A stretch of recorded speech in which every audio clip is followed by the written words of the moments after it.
আসসালামু আলাইকুম। সংবাদে আপনাদের সবাইকে স্বাগতম জানাচ্ছি আমি নুসরাত। শুরুতেই সংবাদ শিরোনাম।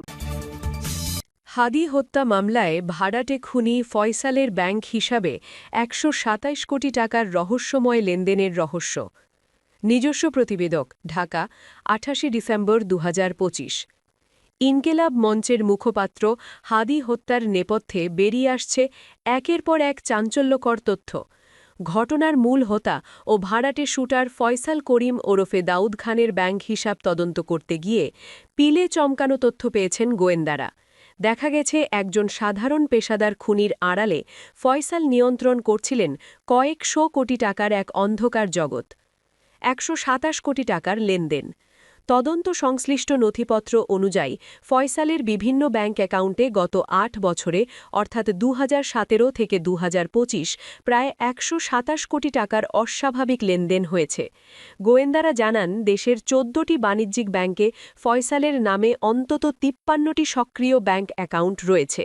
একজন পেশাদার শুটারের অ্যাকাউন্টে এত বিপুল পরিমাণ অর্থ দেখে হতভাগ খোদ তদন্তকারীরাও। হাদি হত্যার বাজেট ২,৪১ লাখ।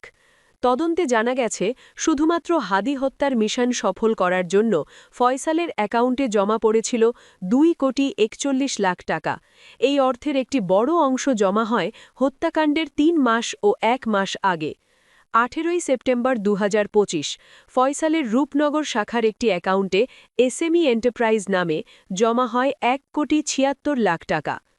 ৪ নভেম্বর ২০২৫ অর্থাৎ হত্যাকাণ্ডের মাত্র ১ মাস আগে এনআরবিসি ব্যাংকের বেনারসি পল্লী শাখায় ফয়সালের স্ত্রীর অ্যাকাউন্টে জমা হয় আরও ৬৫,৫৫,০০০ টাকা।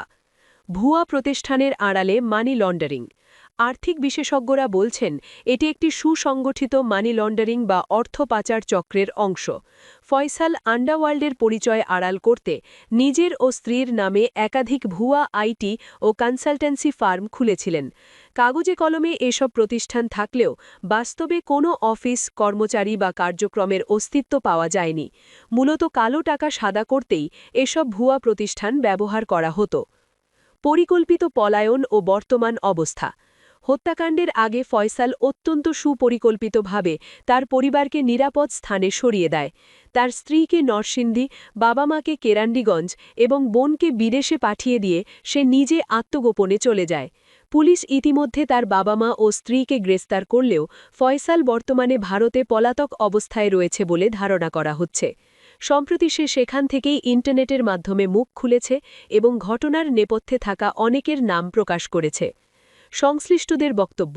সিআইডি ও তদন্ত সংশ্লিষ্ট কর্মকর্তারা বলছেন ফয়সাল কি শুধুই দাবার ঘুড়ি নাকি এর পেছনে কোনো প্রভাবশালী রাজনৈতিক বা আন্তর্জাতিক চক্রের হাত রয়েছে তা খতিয়ে দেখা হচ্ছে। বিশেষ করে ১২৭ কোটি টাকার যোগানদাতাদের পরিচয় শনাক্ত করতে ডিজিটাল ফরেনসিক ও ব্যাংকিং চ্যানেলে নিবিড় তদন্ত চলছে। এদিকে নিহতের পরিবার ও সচেতন নাগরিক সমাজ দ্রুততম সময়ের মধ্যে ফয়সালকে দেশে ফিরিয়ে এনে দৃষ্টান্তমূলক শাস্তির দাবি জানিয়েছেন।